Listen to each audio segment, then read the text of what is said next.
This is Charlie Mike, the podcast. Veterans helping veterans, talking about things happening in the veteran community, things we've experienced and overcome, such as addictions, PTSD, depression, legal trouble, and we also promote veteran-owned businesses. If you're talking about it, we're talking about it. This is Charlie Mike, the podcast.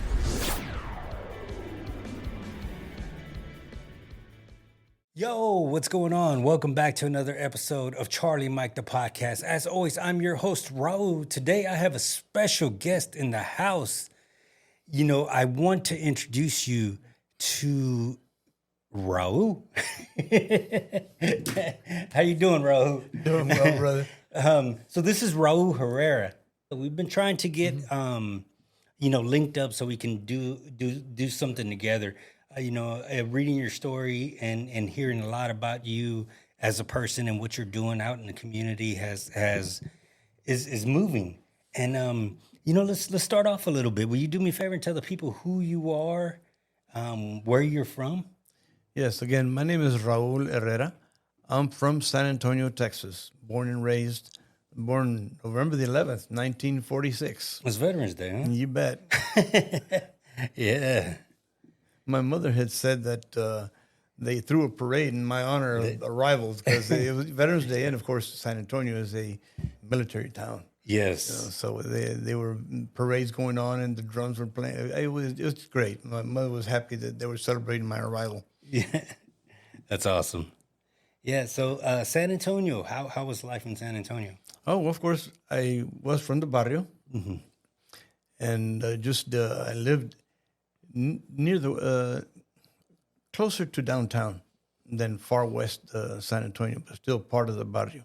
I went to Catholic school, Sacred Heart Elementary, and from there I went to Holy Cross High School.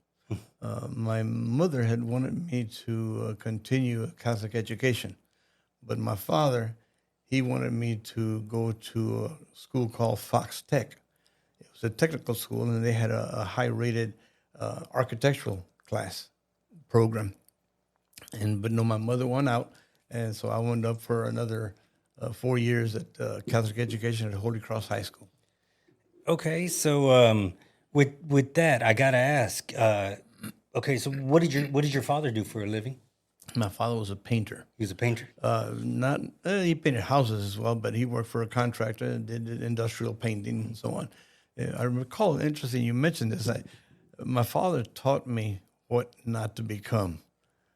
Aside from personal issues that he had, he taught me that you need to find an indoor job. Oh. So in order to teach me, I rode my bicycle about it's got to be at least 8 miles to where he was working at this schoolhouse, elementary school. And then back in those days, they had no air conditioning. And so there was a lot of hardware involved in painting the door, trim, and so on. So he needed some help, and so he put me to work there. But, of course, the boss came along and said, "Who's he?" And so that's my son. I said, "Oh, okay, well, keep him working then." And so they hired me. That was my first job. Of course, I became a gopher. You know, the painters, we want soft drinks for lunch and whatnot, so I'd have to get on my bike and take off and go to the grocery store and bring them some cold soda pops. And so then eventually I became a spray painter's helper. And I'd come home with my hair just painted up. And just I remember my father shoving Vaseline up my nose because of all that spray paint. They had no mask at that time. Right? So Vaseline was the best way to prevent all that hair from getting in your nostrils and your lungs. And I told my father, I said, I'm not going to be a painter, I promise. No, I don't think you've learned. So I worked for 2 more years during the summer months as a painter, and I said, that's it. So that's why I studied hard, and I wanted to become an architect. But that didn't work. I wound up going into the Navy. Why the Navy? Well, first, primarily because my parents couldn't afford a a college education. So you initially enlisted for the education? Yeah, specifically for the education. I didn't know about Vietnam. Right. I had, you're a high school kid. Yeah. You know, you're Don't pay not attention paying to news. attention. You see the news, but you it's turn not the same. You turn the channel, and you don't want to hear it. And so, yes, I finally decided after a summer program that I worked for the city, I decided I needed to find a way to further my education. And the Navy, they didn't just offer it; they promised me drafting school. A little story about that. Once I got into boot camp, and I had boot camp in San Diego, California after I signed. And I left, by the way, 16 de septiembre. September the 16th is when I took over. That's Mexican Independence Day. Okay, yeah. So, but I wound up going to boot camp, and during boot camp, they have what they call classification. Classification is where you take a battery of exams to figure out what you're best suited for. And then they throw you into a big auditorium, and the chief, man in charge up there on the stage, had handouts for all of us. And those handouts listed the schools that were no longer available. And Draftsman Class A school was no longer available. So Seaman recruit Raul Herrera raised his hand, and the man says, "What do you want, son?" I said, "Well, Chief, I joined the Navy because I was promised drafting school." And everybody started laughing. And I couldn't understand why. To me, it was the most difficult news I've ever had, because that's what I joined the Navy for, to further my education. And coming out of classification, a lot of fellow recruits were disgruntled about the news of their school being closed, etc. The upperclassmen were waiting for us outside. Upperclassmen, I mean, by that time, we were wearing dumb little old ball caps, and we looked like death warmed over, boot recruits, right? Right. And so the upperclassmen already had their little sailor hats on, the white ones. And they'd come and break into a jingle, and they'd say, "Mothball, mothball, don't feel blue. Our recruiter screwed us too." So, and by the way, mothball was what they called us, boot recruits, because our uniforms were stored with mothballs to keep the silverfish from eating the material. Right. And so we reeked like mothballs, and that's why we got that name. It was the funniest thing. But eventually I told the man in charge of our crew, of our group, and I told him that in high school I had been awarded first place for an architectural contest. And with that, my parents sent me the drawing plus 3 letters of recommendation. And with that in hand, I went back to reclassification, and they offered me drafting school. All of a sudden, it was open once again. Wow. What they saw, well, this guy's capable. But they also offered me door number 2, 2 years on-the-job training in San Diego, California. And, hey, sunny California, the beaches, right? I took door number 2. Food for thought. Never pass up an education. So because my 2 years on the job training turned out to just over a year, a few months over a year, and then I got orders to swift boats. Mm-hmm. So what year was this that you enlisted? I enlisted September the 16th, 1965. 1965. And when you enlisted in 1965, excuse me for not knowing this, I should know this, but Vietnam, how was Vietnam it was going? Oh, yes. And Vietnam was quite a few years, correct? It was already getting very heavy because just like I said, in 66 is when I got orders for swift boats, and in 67, January, is when I went for a swift PCF crew training, and nobody knew what a PCF was. PCF stood for Patrol Craft Fast. Okay. And that's what this is right here. Right. This is a model of the swift boat that I served on, PCF 79, Patrol Craft Fast. So, but no, I didn't know anything about Vietnam or what it was, the chiefs there in the drafting section, because I got orders to 2 years on the job training in San Diego. And they eventually told me, he says, "Son, you're going to Vietnam." and it kind of like hit me, cold blast of air hit me, and I said, my God, what's Vietnam? There's a war going on over there. So I started paying more attention to the news, and geez, it turns out through information in researching the book, there had been close over hundreds of actual resupply vessels that had successfully entered South Vietnam to carry on their campaign of the Viet Cong and the North Vietnamese regulars operating in South Vietnam. And they didn't realize that the arms were coming in from the sea. They thought they were all coming in from the Cambodia side, the Ho Chi Minh Trail, until an event of the Vung Ro incident took place. And that was in February of 65, if I'm not mistaken.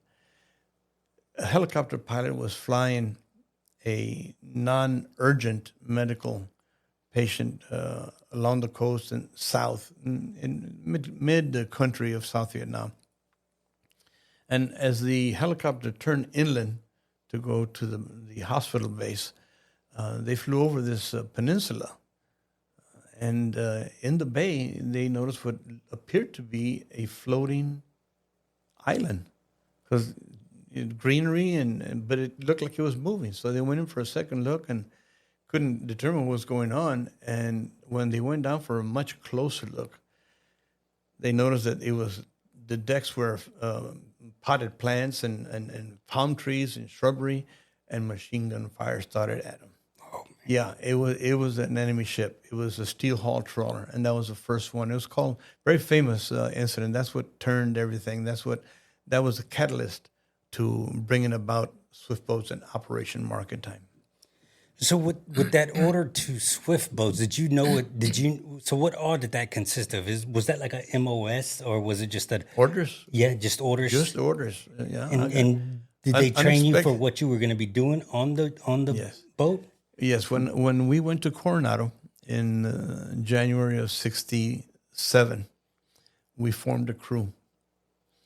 And that was the first thing they did when they mustered us in front of the Swiftboat headquarters. And this is in Coronado, California. That's where the SEAL team trains.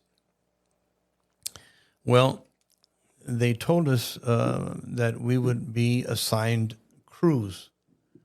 And so the officers, the boat officers, the junior grade officers, lieutenant JGs, lieutenant junior grades, they'd call out individuals and they'd call out the boat officer's name. And the boat officer would raise his hand and the individual would go towards that skipper.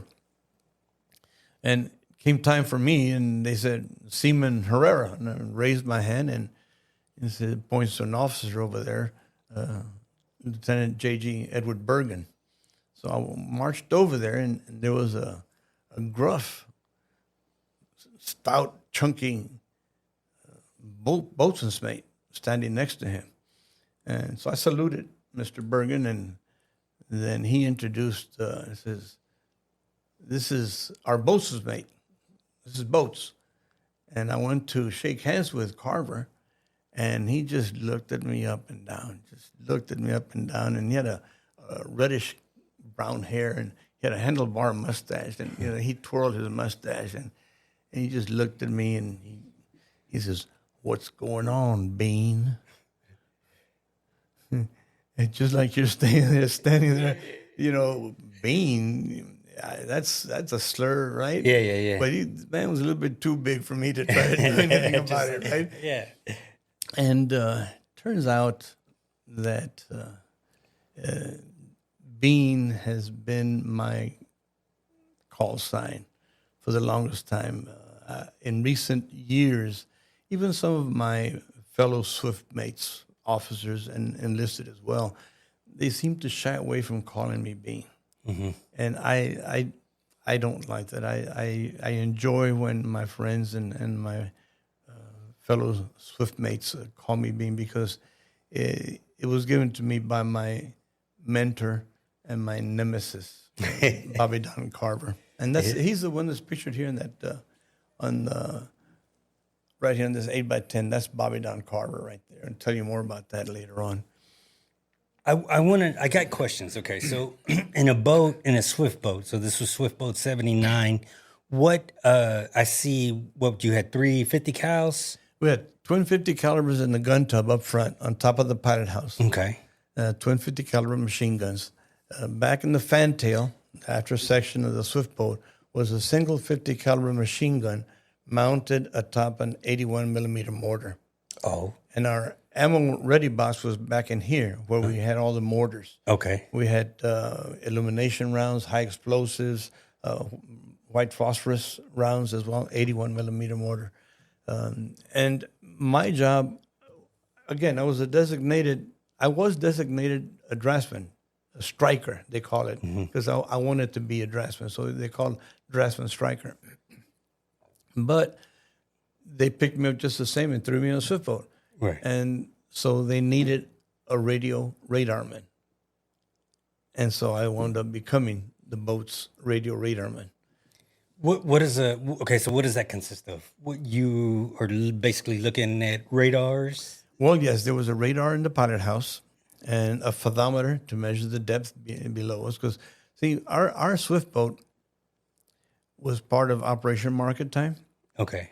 Which was coastal surveillance, preventing enemy ships from infiltrating, resupply vessels from infiltrating, supplying the enemy forces in South Vietnam. Well, my job was to stand next to the person that was driving the boat. Typically, it was my boat officer, Lieutenant J.G. Edward Bergen. But oftentimes there were other instances where I didn't have to be there 100% of the time.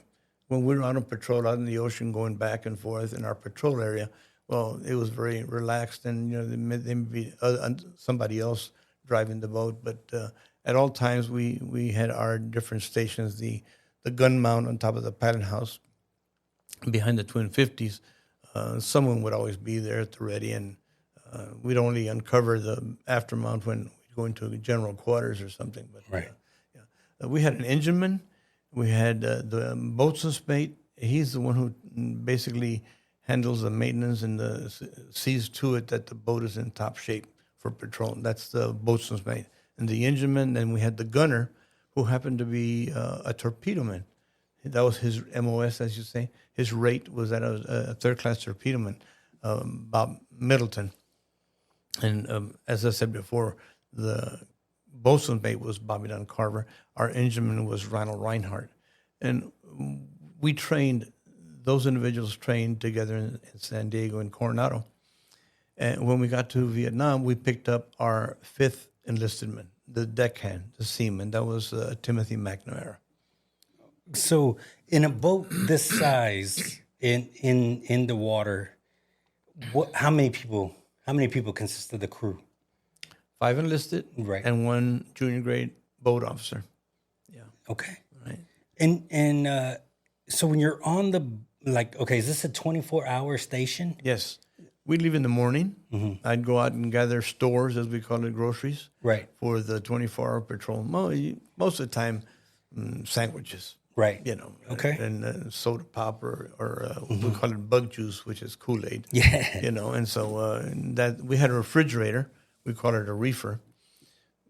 Inside the cabin, we had a refrigerated storage area, so we kept the food there. But sometimes we'd wind up getting steaks or something by chance, or we'd put alongside a destroyer. We'd get some ice cream and some good meals off of them. Now, Raul, I have to ask, you are a published author. Capturing Skunk Alpha, how did it come about? What was the point? What made you write this book?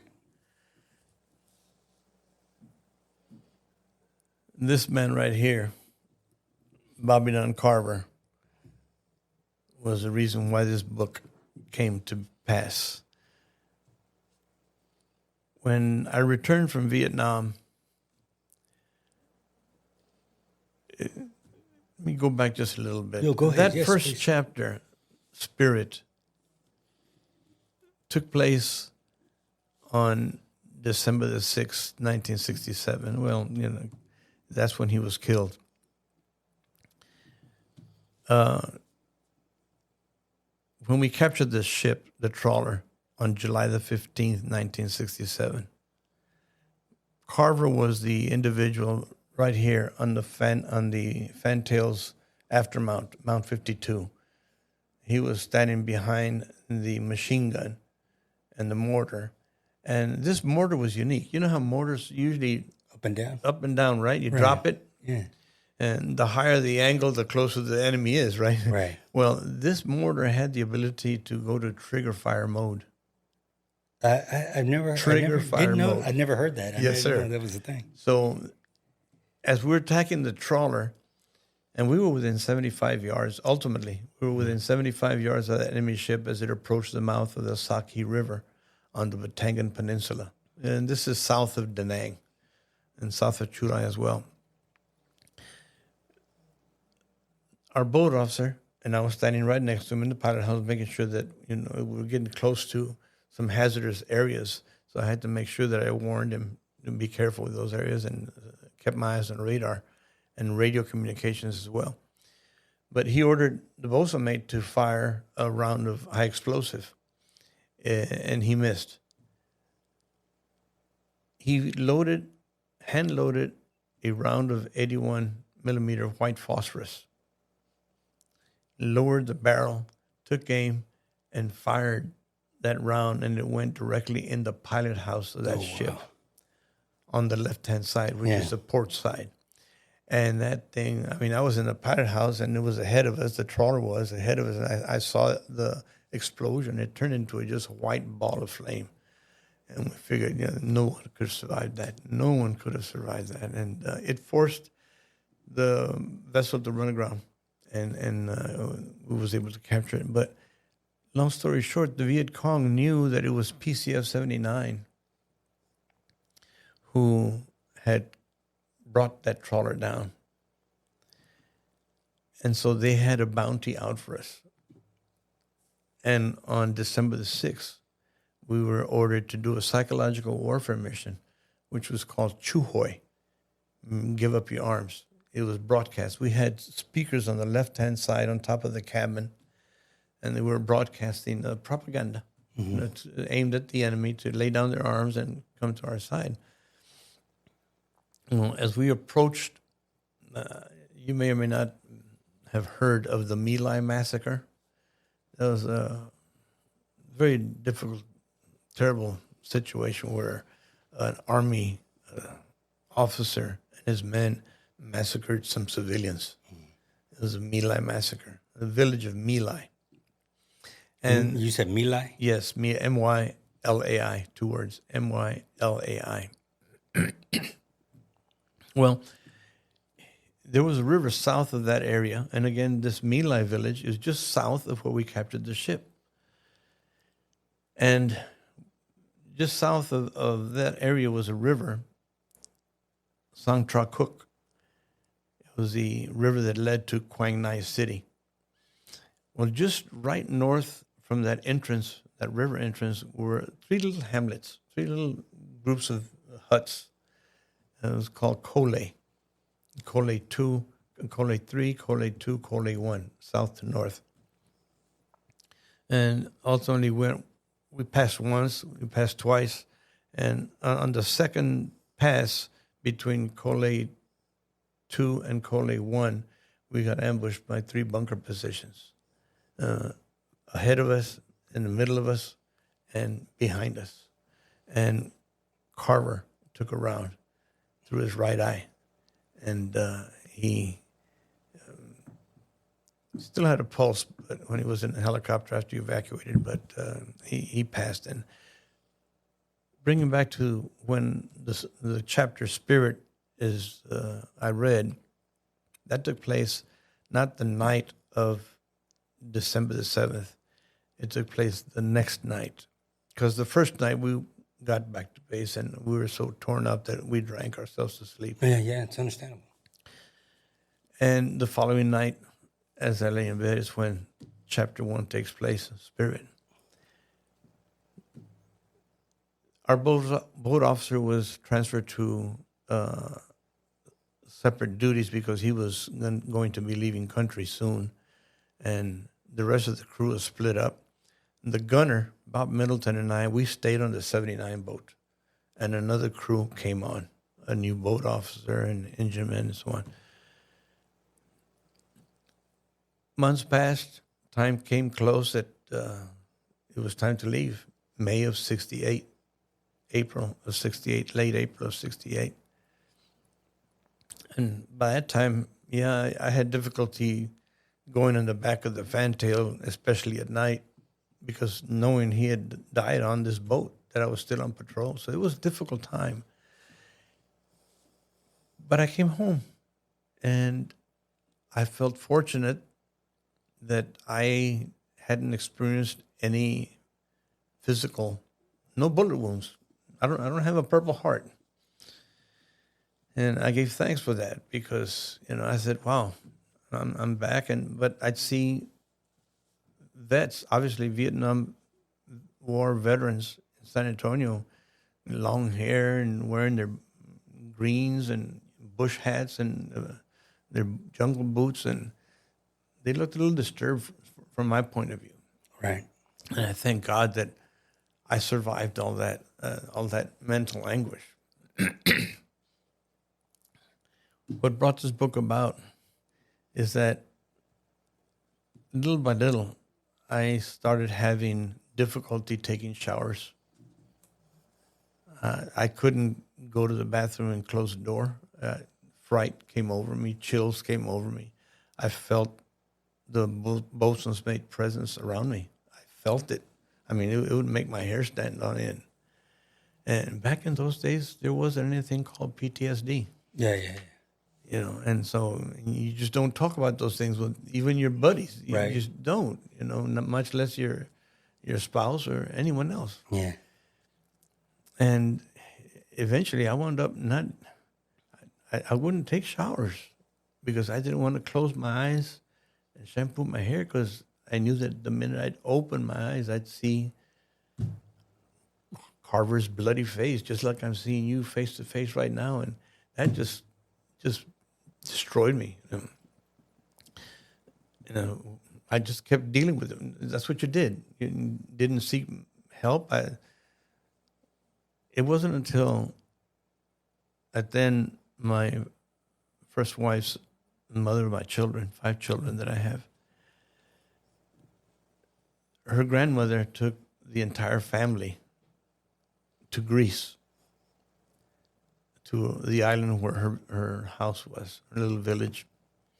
And I was sitting on the beach with my son, and I saw out in the Aegean Sea, beautiful ocean, I saw a tattered fishing sailboat, tattered sails, and it flashback.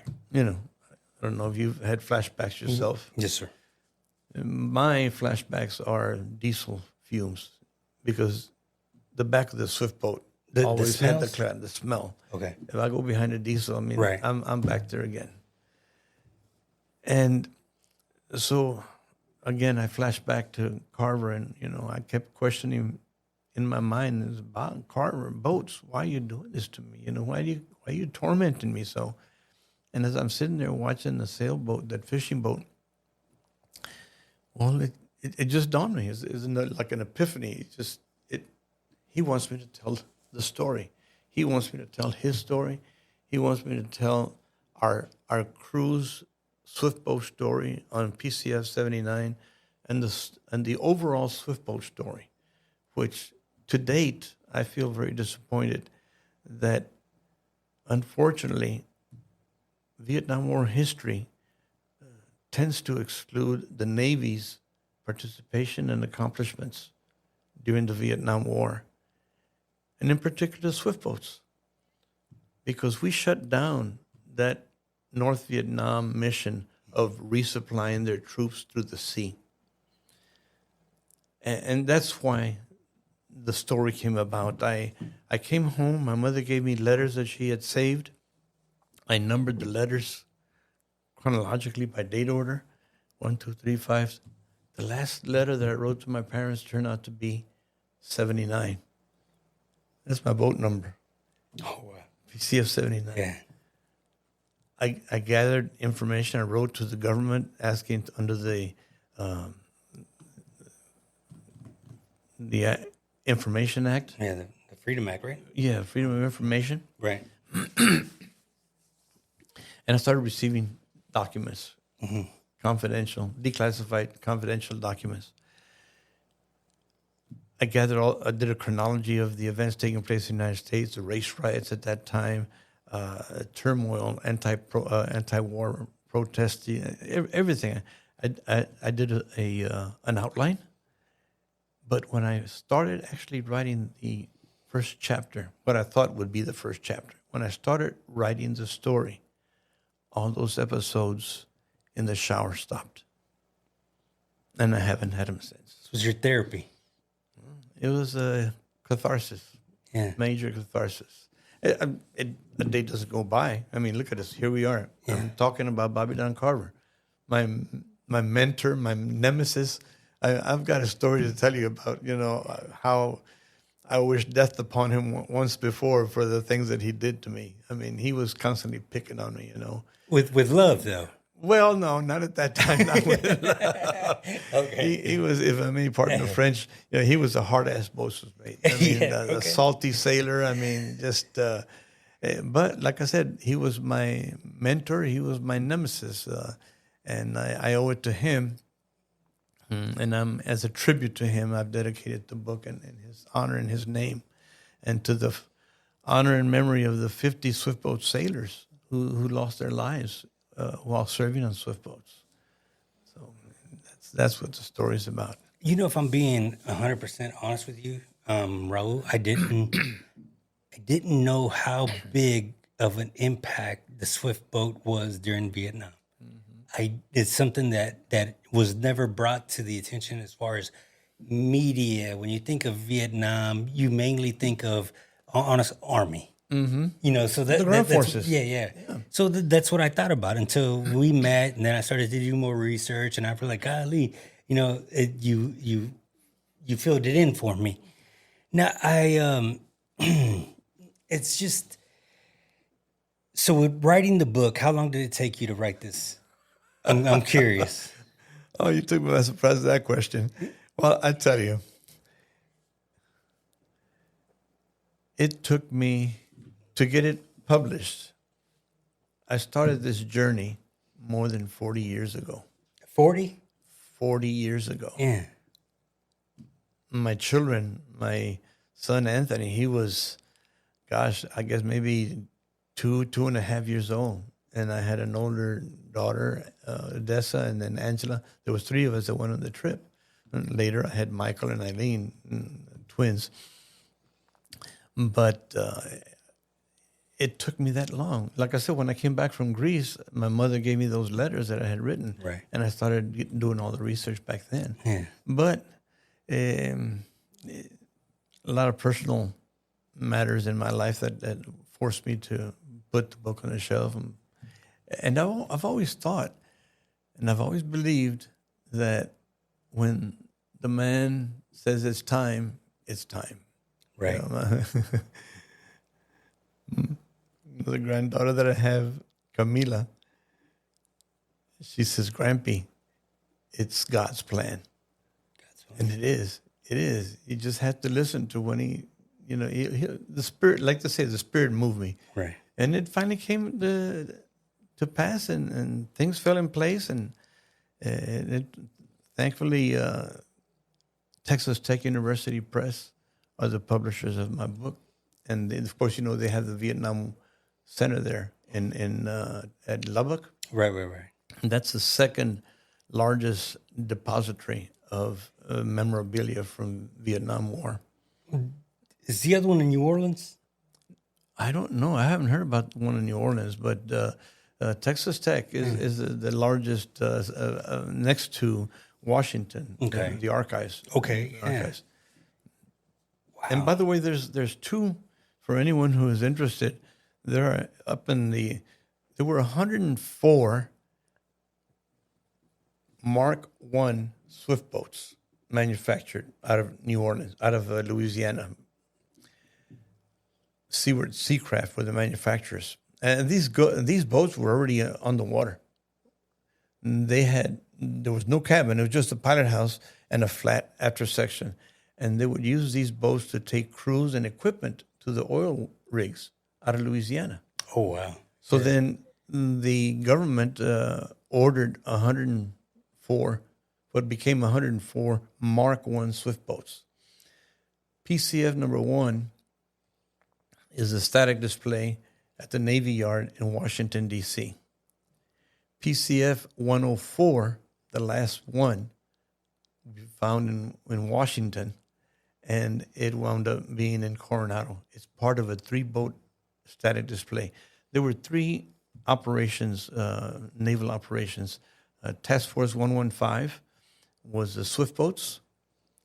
Task Force 116 were the game wardens. Those were the PBRs, the ones that were in the rivers. They had jacuzzi engines. Okay. No propellers. It was jacuzzi-driven propulsion. And then Task Force 117 were the riverine force. And they would have monitors, and they'd go and take troops along the canals and the rivers, Vietnamese troops, Army troops, whatever. And so there's those three operations that took place in Vietnam. Well, would you have, in front of us, we have a couple of things. I want to be sure to talk about them. I don't want to, well, first we have the picture, and the picture is of... That's Bobby Don Carver. Bobby Don Carver. Boats were made first class, Bobby Don Carver, which, by the way, I don't know, the picture shows him holding an AK rifle. That was taken off of the trawler. That was taken off the trawler. The one that was captured? Yes. Okay. We captured the trawler on July the 15th, 1967. Days later, on the 19th of July of 67, we were ordered to get in our dress uniforms and head north to Da Nang, the largest harbor in North Vietnam, for an award ceremony. We wound up getting personally decorated and congratulated by Premier Nguyen Cao Ky and Chief of State, the President of South Vietnam, Nguyen Van Thu. And you'll see him, he's got a floral lei. Yeah. This is after the ceremony took place. And that's why he was pictured there, carrying that rifle taken off the trawler. Do you remember that day? Oh, yes. Yes. As a matter of fact, for those interested, I've got a YouTube channel called Skunk Alpha, and I've got numerous historical documents in there. CBS News crew was there, and I've researched and I found, and I received from CBS. They were there at that day? Yes. Oh, wow. ABC was there as well. Right. Because in this video that's on my YouTube channel, you'll see that the 2 gentlemen, Key and Two, were being interviewed by CBS, and then the ABC newsman puts his microphone up to listening, and it says ABC, but the reporter was from CBS, and it was awesome. It was really something real. It's the Stars and Stripes, Pacific Stars and Stripes ran a full page section of that event that took place, but that's where that took place there. We got the American flag up in the front. What's the significance of that American flag right there? Well, this is the flag that our boat PCF 79 was flying the night that we captured Skunk Alpha. The actual flag. Yes, this is the flag right here, the one that we're flying those colors, and you'll notice the tattered. Yeah. The flag is rather tattered, but that's because of all the salt and battering that we had during the patrol periods that we were out at sea. But I was very proud to have that. Another sideline of number of things that I brought back from Vietnam. I don't know how, but the actual combat, and it's in my book, a picture of it, the actual combat chart for our patrol area when we captured the trawler. That includes the Batangan Peninsula, where we captured the vessel, and also the location where Carver was killed. That combat chart wound up in my sea bag. I brought it with me. Another thing is I brought back, we were given permission when the ship was brought from where we captured it north to Chulai, our base, because I was stationed in Chulai, Coastal Division 16. We were given permission to board the trawler. And one of the artifacts I took off of it was this right here. You can spot that quite well. Yeah. This is binoculars, Zeiss binoculars that were taken off of the trawler. You'll see a huge hole right in here in this one. It may have been possibly at least a 50 caliber round. Hey, those are some heavy duties too. Wow. If somebody was reading the book, what would you say? Do you have a favorite chapter? Is there something that you always say start off at this chapter if it wasn't the first? No, not really. I mean, I hadn't the foggiest idea. I wasn't born an author. Oh, right. Yeah. You know, I was forced into it, and I learned along the way. I was fortunate to be able to develop the talent of writing with an Hispanic magazine out of Houston. It was called Nuestras Vidas.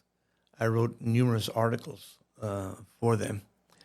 And then I also have written articles about the swift boat, about the trawler incident, Sea Classics magazine, and a number of magazines that I've written for as well.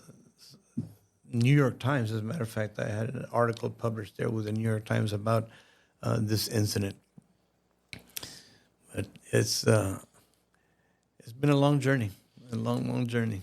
So tell us a little bit about the you said 40 years. Tell us a little bit about the process of writing the book. I will, but I recall what you asked about the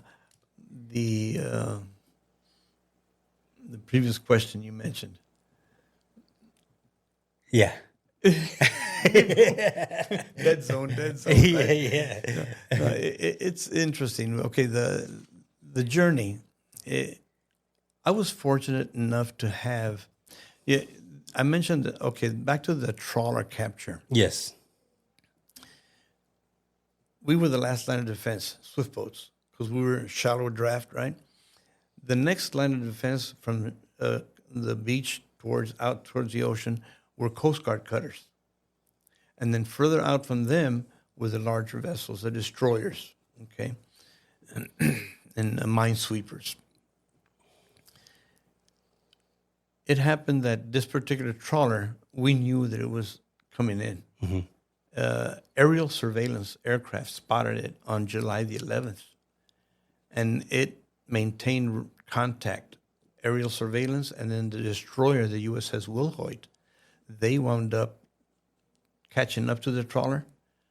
The trawler went dead in the water the following morning, and that's how the title Skunk Alpha came about.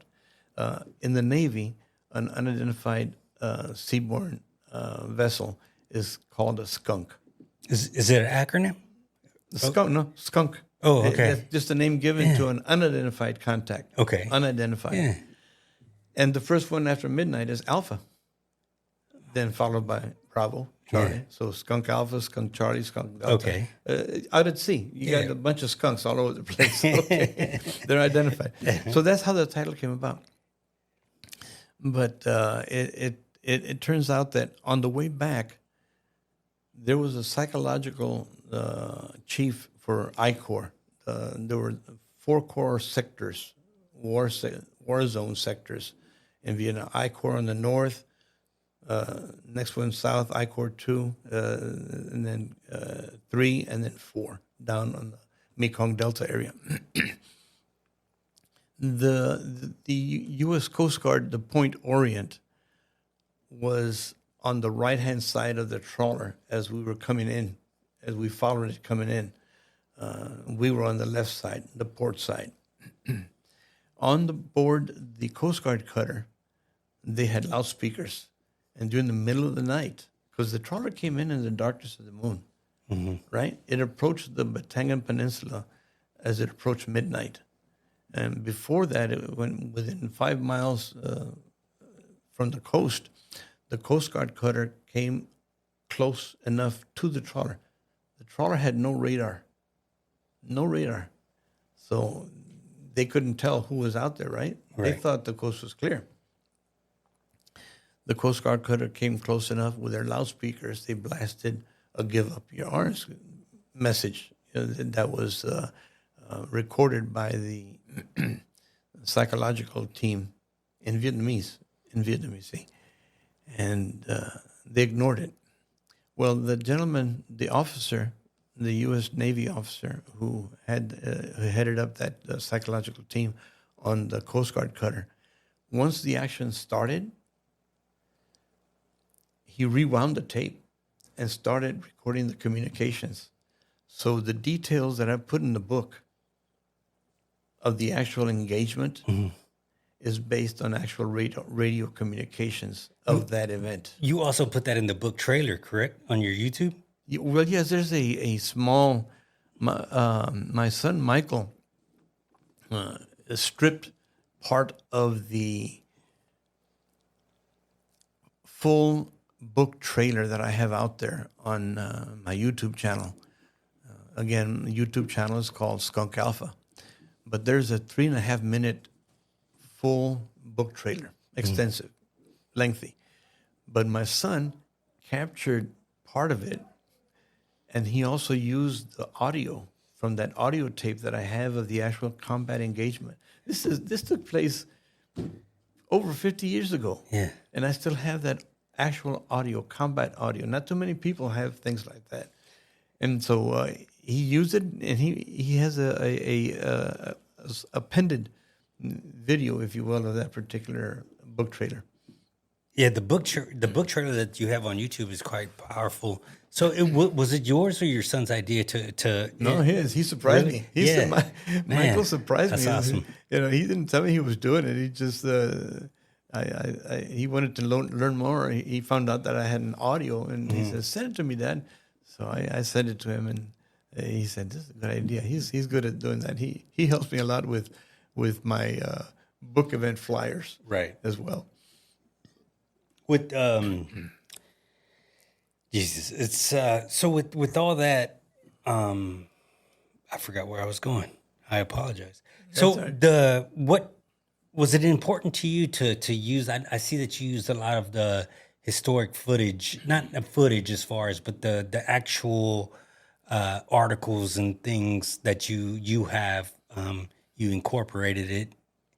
Was that important to you in bringing the story to life? What's in the book, you mean? Right, or yes. In the videos? Both, actually. Well, in the book, obviously, yes. I wanted to be as accurate as I could in describing it. Not only do I go into detail about the capture of this enemy ship, Skunk Alpha, but I also found it very important for me to tell the overall Swiftboat story. Because there were numerous of trawler incidents that took place even before we got to Vietnam. Right. And some of them, before the swift boats got there, Coast Guard cutters were involved in the capture and the sinking of these enemy ships. So I wanted to highlight those accomplishments, seaborne units, Coast Guard and Navy accomplishments, and that's in the book. That's in the book as well. So do you think how has telling your story and writing this book, well, you spoke on it a little bit earlier, it's impacted your life as far as a positive thing? So you mentioned that it was kind of like on a therapeutic, side of it. Did you have to seek anyone's permission? No. Okay. I was just curious. I didn't know. Yeah. I just it's all fact. Mm-hmm. I don't know that anyone's going to come back and tell me what you wrote is incorrect. Right. But because I've got the data to support it. Right. I've got the documentation to support all of what that's in the book. So far, reading, how is the overall? I guess what's the overall people who have read the book? What kind of reviews? What kind of feedback are you getting back? All positive, Yeah. all positive. Things like, "Gosh, I didn't know you guys did that much, or even were involved in Vietnam." And some ladies actually come and buy the book because their nephew or their son was in the Navy, and a lot of times people come in and buy the book as a gift to their grandparents because nowadays, the grandchildren are, already up and married as well. Yeah. And hey, Grandpa was in the Navy, and maybe he'll like this. And so, it's one interesting thing. Visiting with VFWs or American Legion posts, I always start off with, how many of you honestly know what swift boats were about in Vietnam? Even military types, even vets that served in Vietnam didn't know about swift boats or Navy.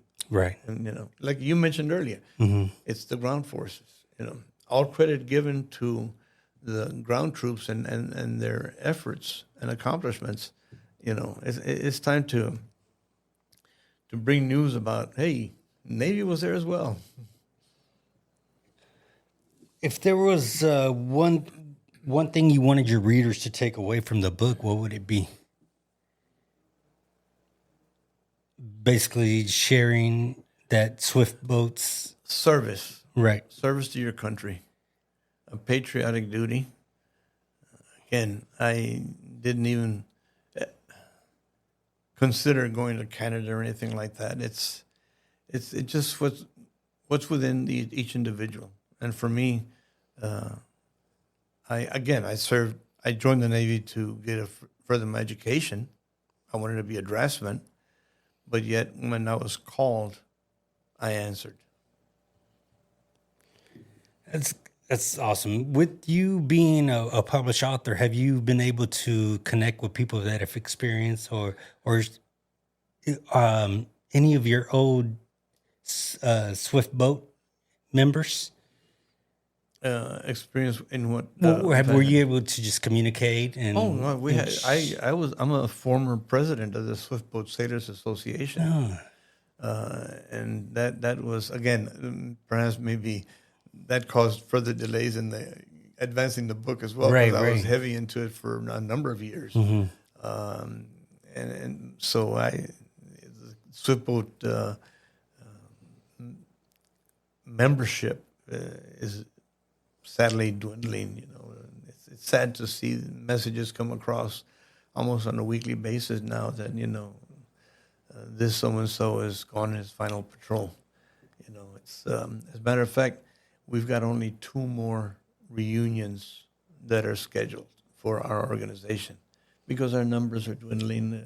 Difficulty with our medical conditions, and many of our swift boat sailors are in their mid-80s, the officers in particular, and so it makes it difficult for them to plan reunions and go to reunions. Right. So we've got 1 more reunion scheduled somewhere towards the East Coast, not necessarily on the East Coast, and then the last one will be back in San Diego, where it all began. Wow. I was fortunate to. I was the president of the association at the time when the dedication of the Vietnam Unit Memorial in Coronado was established. I may have mentioned that in Coronado there is a 3 boat display, static display, yes, and also a memorial wall that has the names of all Navy and Coast Guard personnel that died in the Vietnam War. It's a tribute to them. So I'm very proud to have been able to be a part of that. That's amazing. So what's next for your media tour? What do you have coming up? Well, I'm of the viewpoint that the book stays alive as long as I stay alive. Right. And hopefully after as well. As a matter of fact, I just recently, last week, I mailed the book to news anchor in San Antonio at KSAT TV. And so hopefully I'll hear back from him. I'm doing my best to try and reach out. I'd love to be able to. I have this grand idea of hopefully. My goal is to share the swift boat story. A lot of people say, yeah, he's just trying to sell his book. Well, okay, that's the swift boat story. Right.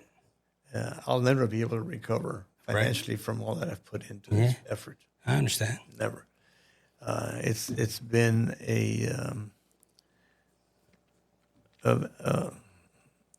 came from the heart, not from my pocket. That's what it's for. And now what happened, what I'd like to do is a couple of years ago I saw on a news report of the NASCAR 600, I believe it's called, the NASCAR 600 race. It's always held on Memorial Day. Mm-hmm. And it brought a tear to my eye because the premise of this one news report was this guy was taking an older gentleman and a teenage boy or a young adolescent, giving a tour of the garages for the race cars. And they came and stopped upon one of the race cars, but it was covered. It had a cover over it. And the reporter was explaining that the purpose behind the NASCAR 600, 600 miles of remembrance or something along that line is the what the event is called. Well, they took the cover off of the vehicle, and in front of the driver at the bottom on the windshield, it had that older gentleman's loved one etched in the glass. Oh, wow. And I said, Bobby Don Carver. Yeah. So I'm trying to see if I can reach out to somebody that could perhaps consider, maybe it is way too late for this year, but maybe for next year's race, try to reach out to someone that has connections with NASCAR 600 Miles of Remembrance and pitch the idea to them to reflect on his contribution and the Swiftboat contribution at large. And so perhaps I know the book is sold outside of the United States. Oh, yeah? Oh, yes, it has. Man, I was awesome. I was surprised. And I've been contacted by some people that have purchased the book, Navy-related individuals that got wind of it somehow and enjoyed the read. So it's out there, but it could go further than beyond Houston and Pearland and Texas and beyond. That's what my hopes are. So what's next for you? What do you got coming up? Well, this weekend I'll be in Rockport Fulton Book Festival. Mm-hmm. I'll have a table there, offering my book as well, and I'm scheduled in June to do a book signing in Austin as well, Lone Star Festival. It's a book festival. There's going to be an indoor festival as well, so I'm looking forward to that. But any opportunity, I have a PowerPoint presentation to offer veteran organizations or any civic organization that's interested in learning a little bit about swift boats. It runs about maybe 30 minutes, and I have a slide presentation with that PowerPoint presentation. And so I'd be happy to hear from anyone. Yeah. So how would people reach out to you if they wanted to? I can be reached at Raul@skunkalpha.com. Raul@skunkalpha.com, and that's ALPHA. Now, if people were interested in finding your book, how are they able to purchase it? If you go to my website, again, if you would just Google Skunk Alpha by itself, just Skunk Alpha by itself, you'll get about 3 or 4 or 5 pages of links related to my book. But one of those links will take you to my website, which is skunkalpha.com. And in that, in the landing page, you'll find a QR code or a buy now button, and I can sign the book and ship it to you as well. That's amazing, Raul. I really appreciate everything that you've done to bring the Swift Boat story to life. And do you have anything that you would like to say before we close out? No, thank you very much for giving me the opportunity to take the Swift Boat story far and beyond. Well, Raul, one thing I do want to say is thank you for your service, sir. Proud to have served. Thank you for everything you've done. And Likewise. Welcome home, sir. Likewise, brother. Yeah. Likewise. Thank you. As always, you guys, thank you for tuning in to an episode of Charlie Mike, the podcast. Remember, if you're in a crisis or you need help, please dial 988. You can also text 988. If you call 988, press 1. If you're a veteran, we love you. We want to see you. If you're in a fight, please reach out for help. As always, thank you for tuning in. And Charlie Mike. That's it, man. How do you think? You did a great job.